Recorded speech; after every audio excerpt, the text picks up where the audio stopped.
हम नहीं लड़ते।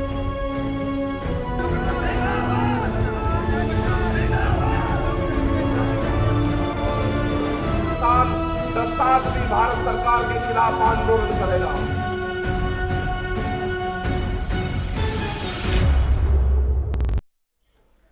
नमस्कार, सुदर्शन न्यूज में आपका स्वागत है। मैं हूं मुकेश कुमार और आप देख रहे हैं जवाब तो चाहिए।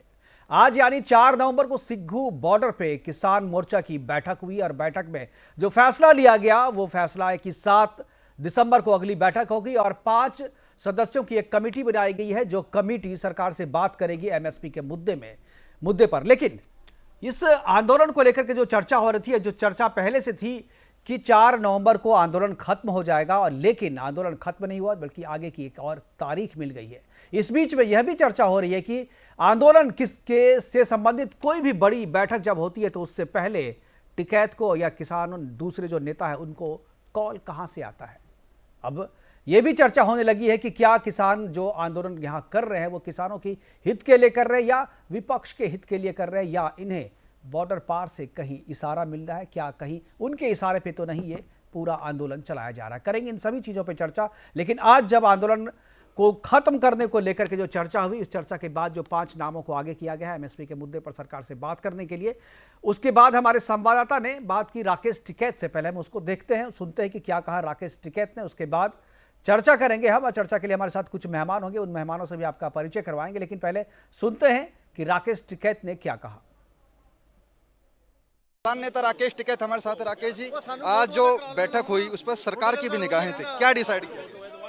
इसमें एक कमेटी बना दी हमने, कमेटी बना दी, कमेटी बना दी, कमेटी तय कर दी। इस कमेटी में वे लोग भी हैं कि जो सरकार ने मांगे थे? नहीं, कौन?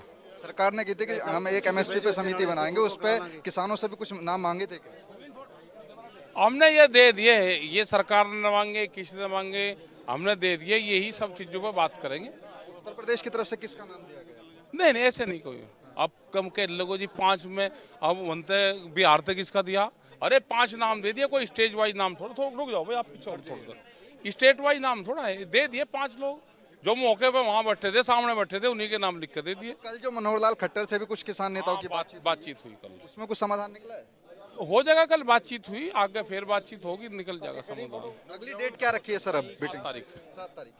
तो बिल्कुल अब अगली जो डेट है वो किसान नेताओं ने 7 दिसंबर रखी है, और तब तक ये किसानों की समिति सरकार से बातचीत करेगी। नमित त्यागी, सुदर्शन न्यूज, दिल्ली। हमारे साथ हैं किसानों के बड़े नेता योगेन जी। योगेन जी, आज बड़ी बैठक हुई थी, सबकी निगाहें थी, सरकार की भी। आखिर क्या कुछ डिसाइड हुआ बैठक? बैठक में हमने तय किया कि जो अब तक हमारा आंदोलन चला है, हमने जो प्रधानमंत्री को 6 सूत्रीय मांग पत्र दिया था उनकी घोषणा के बाद, उसके अधिकांश, उसके किसी भी प्रश्न का अभी तक हमें औपचारिक उत्तर नहीं मिला है, और सरकार से इसके बारे में बातचीत करने और इसका जवाब लेने के लिए, ताकि मोर्चा इस पर निर्णय ले सके, हमने एक 5 सदस्यीय कमेटी बनाई है।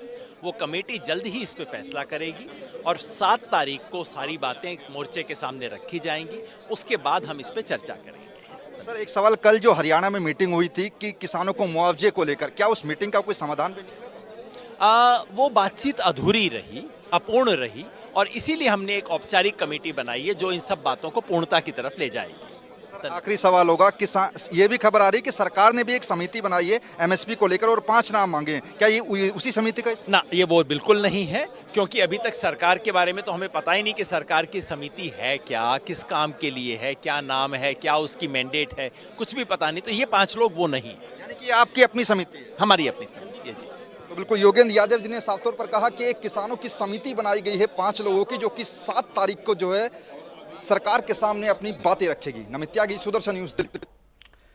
तो 5 लोगों को नाम आगे कर दिया है एसकेएम ने, संयुक्त किसान मोर्चा ने। ये 5 लोग सरकार से बात करेंगे और एमएसपी के मुद्दे पे बात करेंगे और बाकी जो मांग है उन पे ही बात करेंगे। लेकिन दिन ब दिन इनकी जो मांग है, मांग की लिस्ट जो है वो लंबी होती जा रही है। हम करेंगे चर्चा। हमारे साथ 2 मेहमान फिलहाल अभी जुड़े हैं। अविनाश सिंह है, राजनीतिक विशेषज्ञ हैं, और जयराम विप्लव जी है, बीजेपी की तरफ से है। इनसे हम बात करेंगे। और संयुक्त किसान मोर्चा की तरफ से हमारे साथ मेहमान अभी जुड़ने वाले हैं, रास्ते में कुछ देर में वो भी जुड़ जाएंगे, उनसे ही बात करेंगे। लेकिन चर्चा की शुरुआत मैं विप्लव जी से करना चाहूँगा। सबसे पहले तो विप्लव जी और अविनाश जी, आप दोनों का स्वागत है। और जयराम विप्लव जी से मैं चर्चा की शुरुआत करना चाहूंगा। जयराम जी, सरकार ने आंदोलन वापस ले लिया, वापस लेने के बाद जो है आंदोलन खत्म नहीं हुआ, उसके बाद से लगातार जो है बैठकों का दौर जारी है। सरकार ने अपनी तरफ से जो क्या करना था वो फैसला कर लिया, लेकिन किसान मोर्चे की तरफ से अभी तक जो है मामले को लटका के रखा जा रहा है। क्या आपको लगता है कि जिस तरीके के सोर्सेज बता रहे हैं और हमारे पास में भी जो कुछ जानकारी है उसके मुताबिक ये जो आंदोलन है इसको कहीं और से संचालित किया जा रहा है? क्या सरकार के पास भी कोई ऐसी जानकारी है और इस आंदोलन को खत्म करने के लिए अब सरकार क्या कर रही है? क्योंकि किसानों ने साफ कर दिया है कि वो अभी बॉर्डर छोड़ के नहीं जाएंगे। सरकार ने किसानों के एक वर्ग की जो बहुत प्रतीक्षित मांग थी उसको सरकार ने पूरा किया है। कल तक तो यही कहा जा रहा था मुकेश जी कि 3 काले कानूनों की वापसी के साथ हमारी घर वापसी हो जाएगी। तो सरकार ने तो सदन में जाकर के पूरे नियम कानून का पालन करते हुए कोई एक गुंजाइश नहीं छोड़ी, कृषि सुधार कानून को वापस कर लिया। लेकिन अब आज पूरे दिन भर का घटनाक्रम हमने देखा और अभी तक तो हम भी मान के चल रहे थे। अभी योगेंद्र यादव जी का जो बयान आपने सुदर्शन टीवी पर दिखाया, उसके पहले हमें लगा था कि शायद ये 5 सदस्यीय कमेटी सरकार ने जो नाम मांगे थे उसी के लिए, और लगातार चैनलों ने उसका विश्लेषण भी किया कि एक-एक सदस्य क्यों रखे गए हैं इस कमेटी में।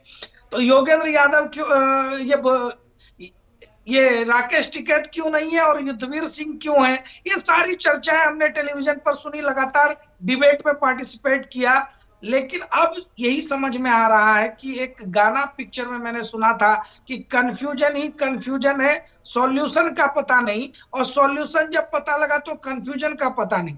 अब सरकार ने समाधान की और सकारात्मक पहल की, उसके बावजूद अब सारा इनका मामला गड़बड़ होता दिखाई पड़ रहा है, क्योंकि कहीं ना कहीं पर्दे के पीछे राजनीति संचालन कर रही है और आने वाले समय में चुनाव भी है।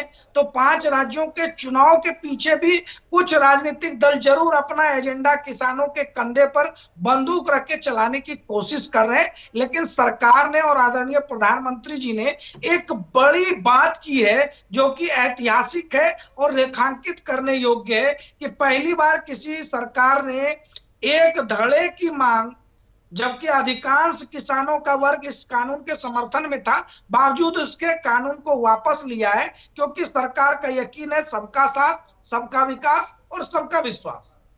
बिल्कुल विप्लव जी, अविनाश जी के पास जाऊंगा। अविनाश जी, एक चीज जो चर्चा हो रही है बार बार कि कोई कॉल आता है बार बार किसान नेताओं को, और जो भी आंदोलन के बारे में डिसीजन है वो डिसीजन यहाँ से नहीं लिया जा रहा है, कोई है जो बाहर से निर्देशित कर रहा है, कोई है जिसके इशारे पे ये सारी चीज़, सारा खेल जो है वो जा रहा है। और जो आंदोलन की दिशा है वो ऐसा नहीं लग रहा है कि आंदोलन किसानों के हित के लिए चलाया जा रहा था और किसानों की मांग अगर पूरी हो जाएगी तो आंदोलन खत्म हो जाएगा। जानबूझ करके मांगे ऐसी की जा रही हैं जिसे सरकार तत्काल सॉल्यूशन जिसका नहीं दे पाए और ये आंदोलन लंबा खींचे और कम से कम चुनाव होने तक तो ये चलता ही रहे।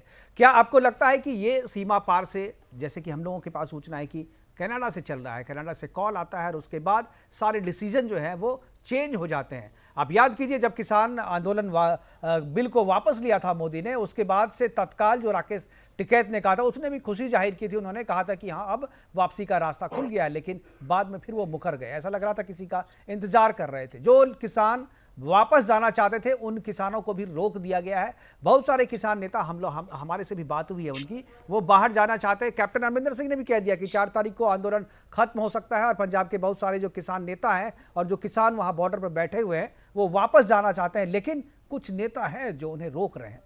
क्या कहेंगे आप अविनाश जी, क्या आपको लगता है कि ये पीछे का राज कुछ और है? मुकेश आपके पा रहा हूँ बट मैं कंटिन्यू करता हूँ फॉर टेक्नोलॉजी। हाँ देखिए, हमने पूरे प्रकरण जो ये एजिटेशन का जो प्रकरण चला किसानों के नाम पे, तथाकथित किसानों के नाम पे, उसको कई भाग में हमने देखा है। उसमें ग्रेटा थनबर्ग भी आई और एक कोई पोर्न स्टार थी, कोई क्या का नाम था पाकिस्तानी, वो भी आई। एक टूल किट भी सामने आया। हमने इनका कृत्य लाल किले पे देख लिया। ये कैसे ट्रैक्टर को हथियार बना सकते हैं ये भी हमने देखा। टिकैत कई बार बक्कल उतारने की बात कर सकते हैं, वो भी हमने सुना। तो ये जो आंदोलन है ये कई स्टेजेस में कई रूप लेता हुआ आगे बढ़ रहा है। इसमें कुछ सही लोग भी होंगे, कुछ राजनीतिज्ञ लोग भी होंगे, और इसमें कोई दो राय नहीं कि इसमें खालिस्तानी एलिमेंट का भी पेनिट्रेशन था, इसमें प्रेजेंस था। ये किसान नेता भी दबे जवान उन्होंने माना है, हाँ, बल्कि उन्होंने सरकार को ये चैलेंज किया है कि आप पकड़ लो। बट आप ये जानते हैं कि कोई इस तरह का जो क्रॉस बॉर्डर या कोई इस तरह का जो इन्वॉल्वमेंट होता है उसमें कई स्तर होते हैं। तो ये टिकैत जो है ये बड़े निचले स्तर के सिपाही हैं, देश विरोधी निचले स्तर के सिपाही हैं। और पीछे डिबेट में मैं कई बार बोल चुका हूं कि ये सरकार की नीयत के ऊपर है और नीति के ऊपर है कि वो टिकैत जैसे लोग को कैसे ट्रीट करते हैं। हाँ, इसका कोई अगर प्रमाण है सरकार के पास तो जरूर तहकीकात होनी चाहिए, पर इस वक्त मुझे नहीं लगता कि बीजेपी इलेक्शन के दौरान किसान के नाम पर जो टिकैत राजनीति कर रहे हैं उसको चैलेंज करने की पोजीशन में है राष्ट्र विरोधी गतिविधि के लिहाज से।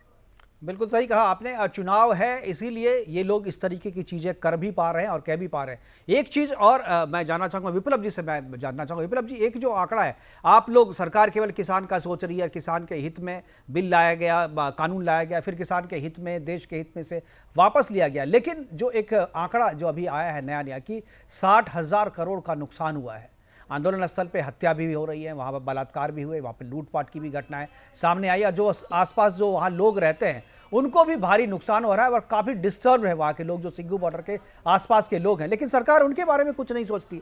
एक तरीके से वो जो सिग्गू बॉर्डर का जो इलाका है जहाँ पर आंदोलन कर रहे हैं किसान, वो पूरा इलाका ऐसा लग रहा है कि 370 कश्मीर से हटा करके सिग्गू बॉर्डर पे लगा दिया गया है, क्योंकि वो जो पूरा इलाका है जहाँ आंदोलन हो रहा है वहाँ पर सरकार की कुछ नहीं चलती, वहाँ पर कानून व्यवस्था नाम की कोई चीज़ नहीं है। तो क्या वहां पर जो लोगों का नुकसान हो रहा है, वहां पर से इस आंदोलन से लोग जो पीड़ित हैं, उनके लिए सरकार को सोचना नहीं चाहिए? क्या उनके लिए सरकार कुछ कर रही है? विप्लव जी। मुकेश जी, देखिए, मुझे लगता है 1947 के बाद से अब तक देश में जितनी भी सरकारें रही हैं उसमें से सबसे संवेदनशील सरकारों में से एक मोदी सरकार है और जनहित को लेकर के काम करती है मोदी सरकार। आदरणीय प्रधानमंत्री जी का एक सूत्री एजेंडा है, इसलिए संसद में आते ही पहले दिन उन्होंने चौखट को प्रणाम किया और अपने आप को प्रधान सेवक घोषित किया था। अब आप देख लीजिए स्थिति क्या बनती जा रही है। इससे पहले जो भी आंदोलन इस देश ने देखे हैं, चाहे गौ हत्या रोकने का आंदोलन रहा हो, गोलियां चलती हैं, साधुओं की हत्याएं हो जाती हैं, पुलिस के द्वारा साधुओं की हत्या होती है। इंदिरा जी के शासन में क्या हुआ? निरंकुशता चरम पर थी, लोकतंत्र के और भ्रष्टाचार को लेकर के आंदोलन था, लाखों लोगों को जेल में ठूस दिया गया, हजारों लोग उसमें भी मारे गए। उसके बाद लगातार आंदोलनों की श्रृंखला आप देखिए, और अंतिम आंदोलन जो भ्रष्टाचार को लेकर रामलीला मैदान में चल रहा था, वहां पर भी आपके चैनल ने भी रात में जग करके लगातार वो दिखाने का काम किया था कैसे मनमोहन सरकार में बाबा रामदेव के भ्रष्टाचार आंदोलन में जमकर लाठियां बाजी गई थी। बाबा रामदेव की हत्या का षड्यंत्र भी रचने का काम कांग्रेस की सरकार ने किया था। लेकिन देश का ये पहला आंदोलन है जहां लगातार हिंसा की इतनी कोशिश की गई, देश में अराजकता भड़काने की कोशिश की गई, राष्ट्रीय प्रतीकों के अपमान के कारण लगातार देश में एक गुस्से का वातावरण बना हुआ था। बावजूद उसके सरकार ने अराजक तत्वों को चिन्हित कर कार्रवाई की, लेकिन हमारी पुलिस प्रशासन ने आम लोगों पर, किसानों पर कोई फायरिंग नहीं की, कोई लाठीचार्ज नहीं किया। तो एक तरफ सरकार का संयम है, दूसरी तरफ जिम्मेवारी की जगह जिद है, देश की जनता को तय करना है कौन सही। विप्लव जी, ये तो मैं समझ रहा हूं, लेकिन मैं सरकार का काम केवल एक पक्ष को देखना नहीं है। आप सरकार से अगर ये कहें कि आप केवल किसान हित के कारण जो है आम जनों को नुकसान पहुंचा रहे हैं, तो आप ये भी तो गलत है ना। आपको केवल किसानों का तो केवल नहीं देखना है, पूरा देश आप देख रहे हैं, देश की सरकार चला रहे हैं। अगर आम लोगों को नुकसान हो रहा है, वहाँ पे जो सिग्गू बॉर्डर पे लोग हैं, जो रहते हैं, जो वहाँ रेसिडेंसी है जिनकी, उनकी क्या गलती है? वो क्यों नहीं आ जा पा रहे हैं? उनके लिए सड़कें ब्लॉक क्यों है? उनका व्यापार बंद क्यों है? उसकी भरपाई कौन करेगा? तो ये भी तो सरकार की जिम्मेदारी है ना। तो आप कब तक ये आंदोलन चलता रहेगा? और अगर किसान खुद से नहीं जाएंगे तो सरकार कब तक इसको इजाजत देती रहेगी इसी तरह बैठे रहने की? देखिए, केवल किसानों की ही बात नहीं थी, दिल्ली और एनसीआर के आम लोगों की तकलीफ को भी सरकार ने देखा, और यही कारण है कि एक चुनी हुई सरकार जिसके पास इतना प्रचंड बहुमत हो, जनता के द्वारा प्रदत्त इतनी ताकत हो, शक्ति हो, उसके बावजूद सरकार ने कदम पीछे लिए हैं। तो वो इसीलिए कि जनता का भला हो सके। आपने देखा कि इसमें सुप्रीम कोर्ट को भी इंटरवीन करना पड़ा, सुप्रीम कोर्ट को भी जाकर के कहना पड़ा कि आप अपने स्वतंत्रता के लिए, अपनी जो है विरोध का, प्रोटेस्ट का आपको अधिकार है, लेकिन आप दूसरों के अधिकारों का हनन नहीं कर सकते हैं। सड़कें सबके लिए हैं। तो आज किसान आंदोलन को चलाने वाले लोगों को भी सोचना चाहिए, आंदोलन आप चलाइए, अच्छी बात है, रोड को जाम करके आम पब्लिक को आप नुकसान नहीं पहुंचा सकते, उनके अधिकारों का हनन नहीं कर सकते। और सरकार तो चाहती है कि जल्द से जल्द ये आंदोलन खत्म हो, सड़कें खाली हो। नहीं चाहती तो सरकार ने ये 3 कृषि सुधार कानून वापस लेने का फैसला ही नहीं करना था। सरकार ने तो इसकी वापसी करके, और देश और दुनिया सब मान रहे थे कि ये लोग वापस चले जाएंगे, लेकिन बार बार जिद पे बलदेव सिंह, ठीक है विप्लव जी, बलदेव सिंह जी हाँ, बलदेव सिंह सिरसा जी हमारे साथ जुड़ गए हैं। एसकेएम के नेता हैं, किसान नेता हैं, वरिष्ठ नेता है, बड़े नेता हैं, इनकी बात सुनी जाती है, इनके आंदोलन जो कर रहे हैं किसान, उनकी बात सुनी जाती है। बलदेव जी, सबसे पहले तो स्वागत है आपका। और ये जो सवाल है वो बार बार किसान नेताओं की तरफ उठ रहा है, किसान नेताओं पे उठ रहा है कि आखिर कब तक किसान बैठे रहेंगे। जो किसान जाना भी चाहते हैं आंदोलन को छोड़ के, उसे भी आप लोग जो है, जो हमारे पास सूचना आ रही है, उसे भी आप लोग जाने नहीं दे रहे हैं, क्योंकि बहुत सारे लोग प्रधानमंत्री ने जब किसान बिल वापस लिया था तो खुशियां मनाई थी, आतिशबाजी की थी, और उन्होंने कहा था, कैमरे पे कहा था कि अब हमारी जीत हो गई, हम वापस जाना चाहते हैं। लेकिन एक दिन के बाद ही पूरा नजारा बदल गया, फिर से उन्हें वहां पर रोक दिया गया। मैं आपसे सवाल पूछ रहा हूं, जो देश पूछ रहा है वही सवाल मेरा आपसे भी है कि क्या एमएसपी पे जो ये कमेटी आपने तो बना दी है, लेकिन ये बातचीत चलती रहेगी, कब खत्म होगी किसी को नहीं पता है, लेकिन क्या बातचीत तक बात अगर पहुंच गई है तो क्या किसानों के आंदोलन को वापस नहीं लेना चाहिए? क्या आप लोग बातचीत सिग्घू बॉर्डर से हटने के बाद नहीं जारी कर सकते हैं? क्या सिग्घू बॉर्डर पर बैठ के ही सरकार से बातचीत करना जरूरी है? सिरसा जी, बलदेव सिंह सिरसा जी, आवाज मिल रही है क्या आपको? मेरी आवाज आ रही है जी आपको? हाँ हाँ आ रही है। बलदेव जी, मेरा सवाल सुना था आपने? जी सवाल सुन लिया आपका जी। मैं आपको ये बताना चाहता हूँ जी कि पहली बात तो है, जो लोग कहते हैं कि ये किसान है, ये जाना नहीं चाहते। अरे भाई, कोई भी है, मेरी 80 साल की उम्र है, कोई भी 80 साल की उम्र का बुजुर्ग घर से निकलना पसंद करता है? कोई छोटे छोटे बच्चे हैं, बुजुर्ग हैं, नौजवान हैं, ये सभी घर बार वाले हैं और परिवार वाले हैं, ये घर चलाते हैं, और इनको यहाँ पर बैठने का कोई शौक नहीं है। हम क्यों आए?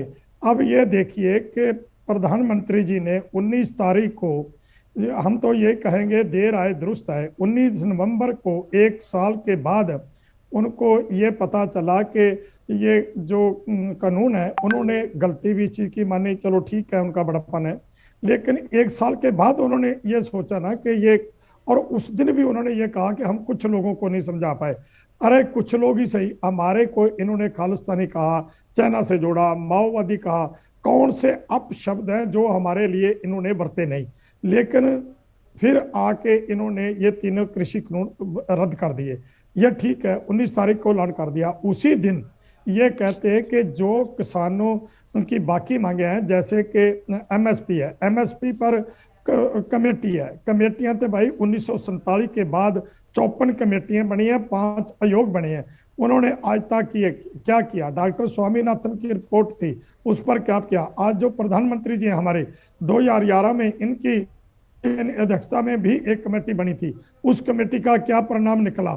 हम ये चाहते हैं, कमेटियां नहीं, हमें तो कानून चाहिए एमएसपी पर, जो भी जिस फसल पर एमएसपी बनती है और उस पर खरीदने की गारंटी हो।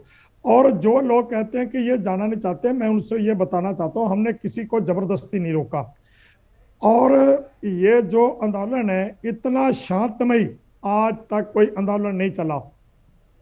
क्या बात कर रहे हैं सिरसा जी, इतने निहंगों ने आपके आंदोलन के कैंपस के भीतर हत्या करके टांग दिया, और खुलेआम उन्होंने स्वीकार किया कि हाँ हमने मारा है उसे, और आप कह रहे कुछ हुआ नहीं।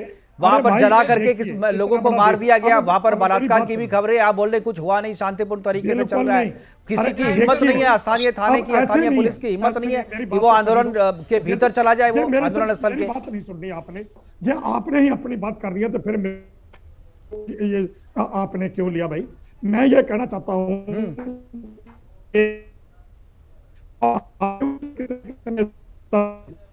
पास लड़कियां जो भेजी गई यहाँ पर, जिनको पकड़ा भी हमने, पकड़ा कितने लड़के पकड़े, एफआईआर भी कुंडली थाने में करवाई, क्या आज तक किसी का भी कोई उसकी पड़ताल करके किसी दोषी को सजा दी गई?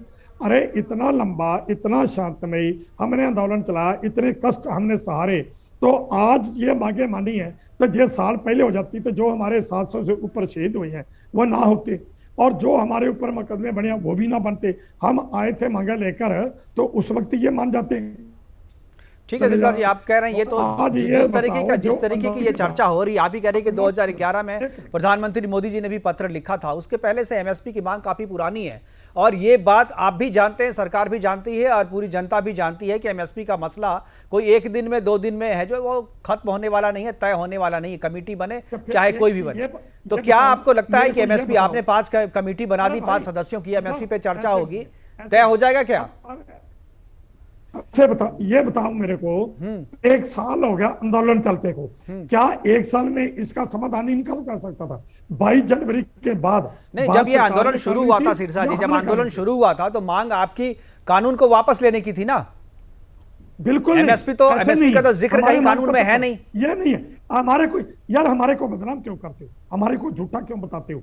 हमने उस मांग पत्र में तीनों कानून रद्द करने की और एमएसपी की गारंटी की मांग की, और बिजली शोध बिल 2020 उसको वापस, और जिसको ठीक है, लेकिन आपने और भी एक मांग की थी, आपने कहा था कि बातचीत सरकार से तब शुरू होगी जब आप तीनों कानून वापस ले लेंगे, उसके बाद ही आंदोलन खत्म होगा, तब बातचीत हम करेंगे। तो अब आंदोलन कृषि बिल वापस हो गया, तो आप बातचीत कीजिए, आप आंदोलन तो खत्म करके कर सकते हैं ना इसके, क्योंकि आपके आंदोलन से सरकार का नुकसान हो या ना हो, लेकिन जनता का तो हो रहा है। तो हम कौन है? हम जनता में नहीं आते क्या? हम इस देश के नागरिक नहीं है? हम 80 साल के, 90 साल के। यार एक बात सोचो, नहीं ठीक है, मैं इज्जत करता हूं किसानों की, आपकी सबकी, लेकिन जो तरीका है ना, 1 साल हो गया, कोर्ट ने भी कह दिया कि भी आप दूसरे के भी राइट्स है ना, फंडामेंटल राइट्स केवल किसानों के नहीं है, आपके नहीं है, हमारे भी है, आपके भी हैं, जो सिग्गू बॉर्डर पर जो लोग रह रहे हैं उनके भी हैं, उनके नुकसान की भरपाई कौन करेगा? क्या उसकी बात आप कर रहे हैं सरकार से? एक मिनट सुनिए जरा। हाँ, क्या इन सड़कों पर हम रुकने के लिए आए थे? हम तो दिल्ली जा रहे थे और सड़कों पर इन्होंने ठीक है, आपकी एक मांग तो जो मेजर, जो सबसे मुख्य मांग थी वो तो मान ली ने सरकार ने, कानून वापस ले लिया। आपने ही कहा था अपनी मांगों की लिस्ट में जब बातचीत तब शुरू होगी जब आप कानून वापस लेंगे। भाई साहब ऐसे नहीं, मेरे को समझ दीजिए, मेरी बात सुनिए। इस आंदोलन के कारण एक तो जो बिजली की बात थी वो तो पहले थी ना, जो पराली का बिल था, जो का कानून बना था वो भी साथ में था। इसके अलावा मेरे को ये बताओ, इस आंदोलन के दौरान जो हमारे किसान शहीद हुए उनकी भरपाई, उनको मुआवजा नहीं चाहिए? जिन पर मुकदमे दर्ज हुए वो मुकदमे कैंसिल नहीं होने चाहिए? जिनकी काली सूची बनी है, ये बात, इस बात के लिए तो सरकार बातचीत कर ही रही है, उन्होंने तो मना नहीं किया है। विप्लव जी है सरकार की तरफ से है, विप्लव जी बताएंगे। सुनिए जी, हमारे कृषि मंत्री जी पार्लियामेंट में कहते हैं कि हमारे पास इनकी उम्र का भी पूरा सम्मान है, लेकिन आंदोलन में सरकार के पास, आप सुन लीजिए, आपने जो बात कही है ना, हमारे साथ सरकार के प्रवक्ता है, बार बार सरकार की ओर से, कोर्ट की ओर से भी कहा गया, डॉक्टरों द्वारा भी कहा गया था पिछले साल कोरोना के दौरान कि बूढ़े बुजुर्गों को, बच्चों को इस आंदोलन से अलग रखा जाए, लेकिन जिद और जिम्मेवारी में फर्क होता है। इन्होंने जिम्मेवारी को छोड़ रखा है और जिद पर अड़े हुए हैं। अब जब सरकार ने एक सबसे बड़ी मांग, सबसे बड़ा विषय जब आपका सुन लिया, मान लिया, कृषि कानून वापस हो गए, इसको यहां तक कह दिया कि हमने सरकार को झुका दिया, सारी बातें मान लीजिए, प्रधानमंत्री जी ने सार्वजनिक तौर पर देश की जनता से क्षमा मांगी, इसके बावजूद आप जिद पर अड़ने के बजाय आप सड़कों को खाली कर दीजिए। आंदोलन के कई तरीके होते हैं ना, आपने 5 सदस्यीय कमेटी बनाई है, वो कमेटी सरकार के साथ लगातार बातचीत करे, हम संवाद में यकीन रखे। लोकतंत्र संवाद से चलता है। ये एक साल 1.5 साल इसलिए खींच रहा है क्योंकि आपने संवाद बंद कर दिया। सरकार ने 12 दौर की वार्ता आपके साथ की, लेकिन आपने उन सारी चीजों पर बिंदुवार चर्चा करने से मना कर दिया। और पता नहीं कौन कौन से सिरसा जी कुछ कह रहे हैं, एक बार सिरसा जी कुछ कह रहे हैं, सुन लीजिए, बुजुर्ग है, सुनिए उनकी बात। जी सिरसा जी, मैं ये कहना चाहता हूँ कि जेकर हमारे को डिबेट में लाते हो ना तो हमारी बात भी सुनो। इनका ही रोला नहीं है। ये बताओ जो मुकद्दमे और हमारे शहीद हुए, क्या उन शहीदों की इनके पास लिस्ट नहीं है? जेकर सरकार के पास मरने वालों का आंकड़ा नहीं है तो किसके पास होगा? इतना बड़ा झूठ देश की पार्लियामेंट में जो न्याय का मंदिर है वहां पर हमारा कृषि मंत्री इतना बड़ा झूठ। अविनाश जी मैं तो आऊंगा हम आपके पास, इनकी बातों पर कैसे विश्वास दो? ठीक है, सरकार ने मना तो नहीं किया है ना अभी सिरसा जी, सरकार ने मना तो नहीं किया, बातचीत से हल निकलेगा, सरकार तो यही कह रही है। अविनाश जी कुछ कह रहे हैं, अविनाश जी एक बार सिरसा जी, बारी सभी के पास आएंगे। अविनाश जी। जी बहुत देर के बाद आ रहा हूँ, इसलिए थोड़ा वक्त दीजिएगा। देखिए सिरसा जी बुजुर्ग है, हमारे भी बुजुर्ग है, और किसान होने के नाते इनको मैं प्रणाम करता हूँ। पर जो इनके नाम के आगे बीकेयू का जो नेता जो लिखा है ना, वहीं से गलती की शुरुआत होती है। देखिए ये आंदोलन 2 दलों के बीच चल रही है, एक जो विपक्ष है और एक जो आपकी सरकार है। ये आंदोलन सरकार की तो खत्म हो गई, मोदी जी ने बिल वापस लेकर के अपना आंदोलन तो खत्म कर दिया, पर ये जो विपक्ष है जो बाहर के पैसे पे पल रहा है, उसका आंदोलन कभी खत्म नहीं होगा। क्या मतलब है? हमारे को बदलना तो 9 महीने यही बात है भाई साहब। ये कमेटी बनाई। सिरसा जी मैं आ जाऊंगा आपके पास, आप इनको बोलने दीजिए, मैं वापस आऊंगा आपके पास। जी सुप्रीम कोर्ट का बात इन्होंने नहीं माना, इन्होंने सुप्रीम कोर्ट के जो बनाई हुई कमेटी थी उसको तब नकार दिया। आप मुझसे लिखित ले लीजिए, ये एक ऐसी अजारकता का ये प्रमाण पत्र दे रहे हैं ये बीकेयू के नेताजी कि आप कुछ भी कर लीजिए। मैं तो इनका पूरा सम्मान करते हुए ये कहता हूं कि इन्होंने अपनी उम्र 80 साल बताई, शायद इनकी उम्र में अब चांद मांगने का भी टाइम आ गया होगा, तो आप सरकार से चांद मांग लीजिए। ऐसी बात नहीं होती है सिरसा जी। आपने जिस पहलू पे अपना बड़ा आंदोलन किया, जिस पहलू पे आपने बड़ा आंदोलन करके विदेश से पैसे लिए, वो अब सार्थक हो गया, वो पूरा हो गया। आप 80 साल के आराम घर पे कीजिए। और ये जो 5 कमेटी जो बनी है, यहां से तो झगड़ा शुरू होता है मुकेश जी। ये जो 5 आदमी की कमेटी बनी है किसानों की, यहीं से इनके अंदर का झगड़ा शुरू होता है। अब पैसे का बंदरबाट होगा, किसके पास कितना जाएगा। यहां पे सिर्फ आंदोलन राजनीतिक है। भाजपा ने आंदोलन राजनीतिक है और पीछे से राजनीति की जा रही है, विपक्ष के द्वारा किया जा रहा है, और पीछे से और कौन कौन से लोग हैं वो भी बेनकाब होंगे टाइम आने पे। सिरसा जी बताइए अपनी बात, जवाब दीजिए। हमारे को बदनाम करते हो, हमारे को चैनलों पे लाकर हमारे को हमारे पास कोई अपोजिशन नहीं है, हमारे को फैसला हो गया। जो लोग जेल में आंदोलन है हम चला रहे हैं, कोई विदेश से पैसा नहीं है, वो हमारे अविनाश जी आप बोलने दीजिए, सिरसा जी को बोलने दीजिए। जी जहां तक गाली देने की बात है, मोदी के मरने की कस्में खाई है किसान वालों ने। मैं नहीं बोलूंगा, बिल्कुल ये भी याद है सबको। सिरसा जी बताइए। यही बीकेयू के नेता आंदोलन। अविनाश जी आप बोलने दीजिए, सिरसा जी को बोलने। अरे झूठ बोलते हो, क्यों हमारे को तपाते हो? हम दुखी हैं, हमारे दुखियों को और दुखी मत करो यार। और तुम जब डिबेट पे लाते हो तो फिर दूसरे को बोलने नहीं देते हो, तो फिर डिबेट पे लाने का क्या मतलब भाई? सिरसा जी एक चीज बताइए, सिरसा जी एक चीज बताइए, जनता जानना चाहती है, देश जानना चाहता है। सिरसा जी अगर एमएसपी पे ये कमेटी बनी है तो क्या एमएसपी की बात अगर मान ली जाती है, जहां ठीक है एमएसपी से नीचे बाजार खरीद नहीं करेगा, अगर ये सरकार मान लेती है, आंदोलन क्या वापस हो जाएगा या उसके बाद फिर कोई लिस्ट आएगी लंबी? नहीं, क्या पैसा क्या कनाडा से आएगा क्या एमएसपी देने के लिए? मुकेश जी ये भी पूछ लीजिए। एक कमेटी बनी थी। नहीं ठीक है, मैं एक पूछ रहा हूँ, मान लीजिए, क्योंकि ये तो भाई लिस्ट इनकी लगा सरकार ने कहा ठीक है सबकी बातें खत्म भाई, किसान को सारे पैसे दे दो, सारे एमएसपी में पैसे लगा दो, रेल बंद कर दो, सड़क बंद कर दो, बिजली बंद कर दो, सभी चीज बंद कर दो, सारे पैसे जो है एमएसपी को दे दो। ठीक है, टैक्स पेयर का जितना पैसा है एमएसपी में दे दिया, क्या आंदोलन खत्म हो जाएगा आपका? आप जब वेतन आयोग बनाते हो उस पर तो आप उनकी तनख्वाह तो बढ़ाते हो, बढ़ाओ। हम नहीं रोकते, 6% केवल लेकिन मिलता है जिस किसानों आदमी को। ने रोटी खानी केवल वो 6% रोटी पर भी देश खर्च में नहीं कर किसान सकता। MSP हमारी पे जब खरीद बारी होती आती है, उसकी लड़ाई है ये 6% जो की किसान बस। की फसल खरीदोगे, क्या उसको समुद्र में गिरोगे? जो किसान की फसल खरीदोगे MSP पर, तो क्या समुद्र में गिरोगे? वो भी तो लोगों को बेचोगे ना, क्या वो? तो भाई सिरसा जी, क्या आप जबरदस्ती कहेंगे कि मेरा पैसा इतना में खरीद, वो तो बाजार जब खरीदेगा तो बाजार अपने हिसाब से खरीदेगा ना। सरकार केवल अपनी गारंटी दे सकती है ना कि वो MSP पे खरीदेगी।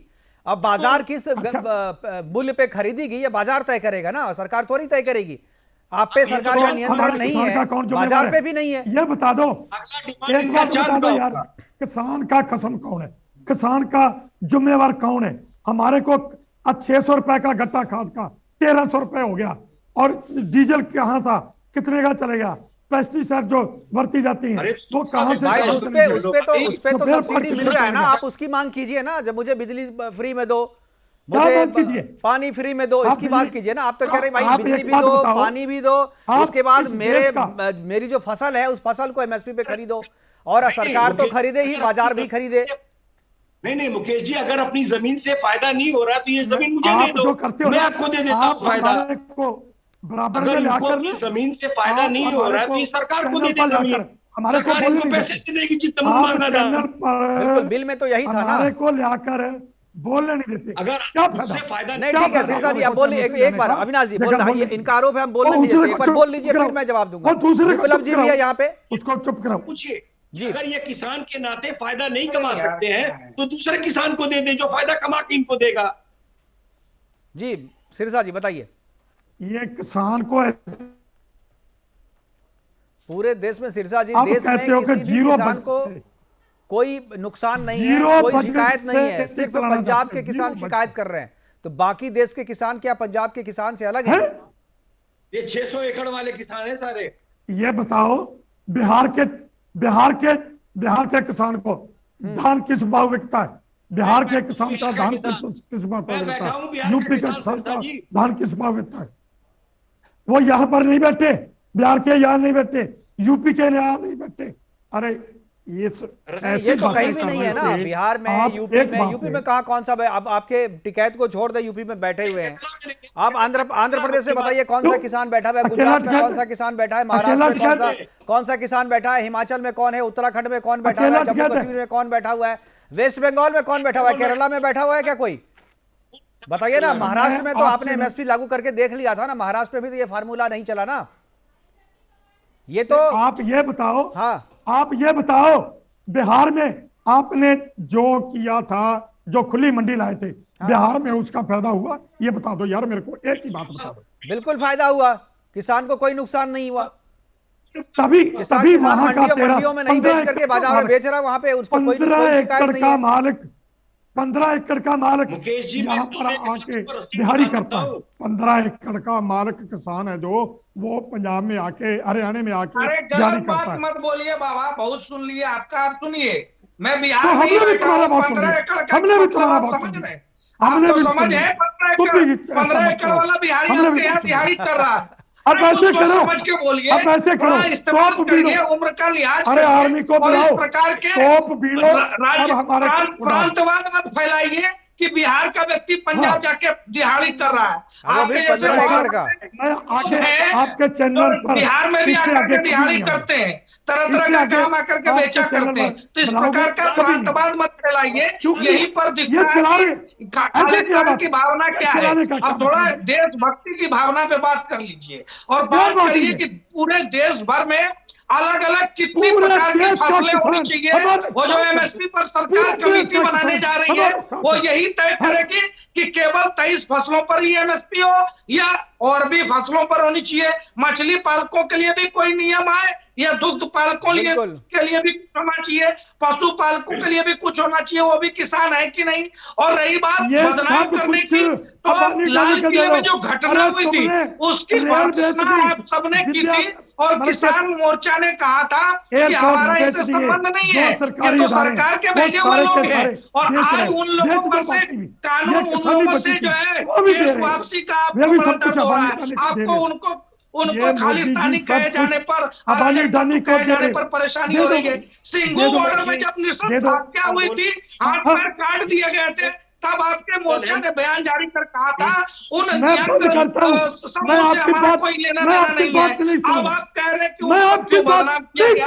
अगर अराजकता के बीच में बैठे हुए हैं, अगर आपके टेंट में बलात्कार हो रहा था, अगर आपके टेंट में किसी व्यक्ति को जलाकर मार दिया गया, अगर आपके मंच के पास किसी व्यक्ति के हाथ पर लटका दिया गया, वो भी व्यक्ति पंजाब का ही युवक था, आपको उसके लिए भी 2 आंसू बहाने चाहिए थे। लेकिन उन लोगों पर सवाल उठ रहे हैं तो आप उसको किसान से क्यों जोड़ रहे हैं?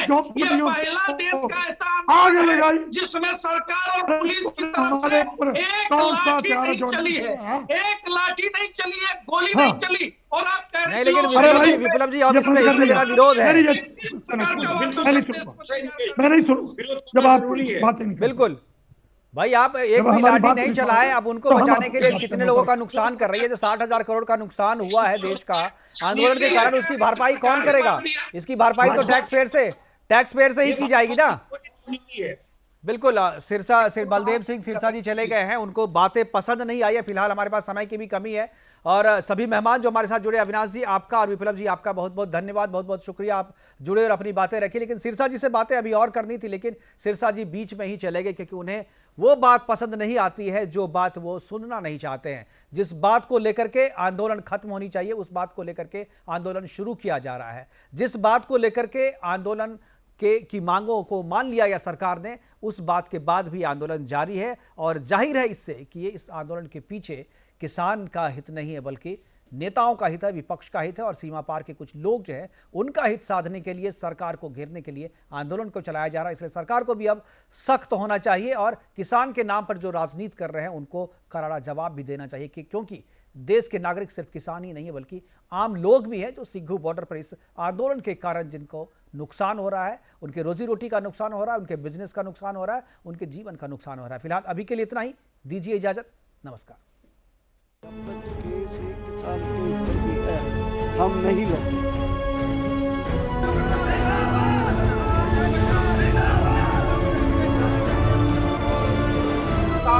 सत्ताधारी भारत सरकार के खिलाफ आंदोलन करेगा।